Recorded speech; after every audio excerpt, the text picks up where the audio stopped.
Hi, my name is Carly, and today we're going to be talking about why it might be beneficial for a league or sport to implement having one person making the final administration decisions instead of like the players' associations or the owners of the league. And typically, well, there's a lot of benefits to having a commissioner, and a commissioner is a really complex role, and they can discipline the owners, but the owners also hire and fire the commissioner. So this could cause some issues, but typically they can keep each other in check. The first commissioner was appointed in the MLB in 1921 after the 1919 White Sox scandal, and that was when 8 players were accused of throwing the game for money. So they decided they needed someone in charge of kind of regulating the disciplinary actions and things like that. So a commissioner would be in charge of approving player contracts, rulemaking, dispute resolutions, disciplinary matters. They also can restrain owners of their power if it's necessary, and like they got to be really good negotiators. So they're the head negotiator on those really big TV deals, and then they get involved in some labor disputes as well. So some benefits to having this in a league are the commissioners always have to act in the best interest of the league as a whole. So there's no bias here. They can't favor one team over the other, and they have fair and impartial authority. So their decision making is typically for the best. And it's efficient because there's one person. You don't have to go through like all these different stages to get this done. And they can be like a mediator between owners. So if they're having trouble deciding something, they can just get in there and make that final say.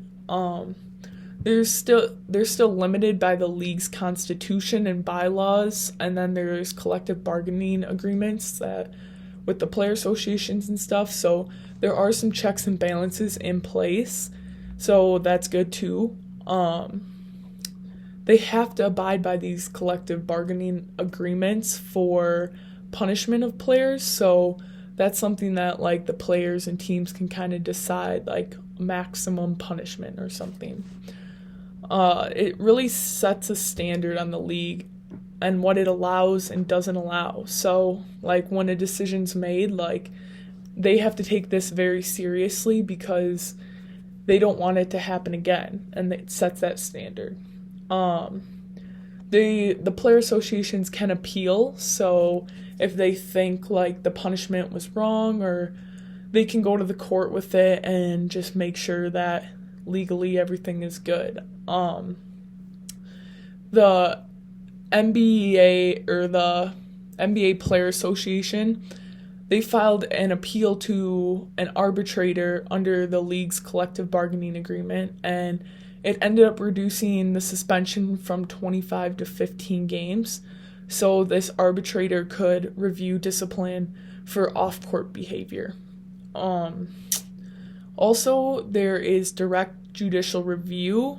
It's available if they believe the commissioner was out of bounds. So the court can check and make sure that the commissioner's actions were good and in the best interest of the sport again, and just within scope of their authority, made in good faith, just fair, not in violation of any state or federal laws. And you could see in the case of Charles O. Finley and Company versus Kuhn, this was like the Oakland A's didn't think that the disapproval of the trade was fair. And at the time, the commissioner said this is what is in the best interest of baseball. And the courts had to go with that because he has that power. And you could also see like with individual sports like golf, they typically have player associations, and the LGPGA had a case with Blalock, I think, and that is where a girl cheated in golf, and the player association got to decide the discipline for their opponent. And there's 5 active competitors on that player association. So they were deciding the punishment for a player that they were competing against. And obviously, they have some self-interest in mind and can be motivated by that.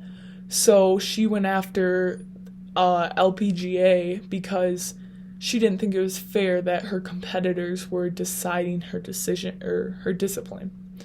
So at the end of the day, the commissioner just really has to be an excellent negotiator and mediator, because it's really hard for the players and owners to do this job. So appointing a commissioner to this would be the best case scenario and really does help out a league a lot, and basically just has less disputes in the end because of it.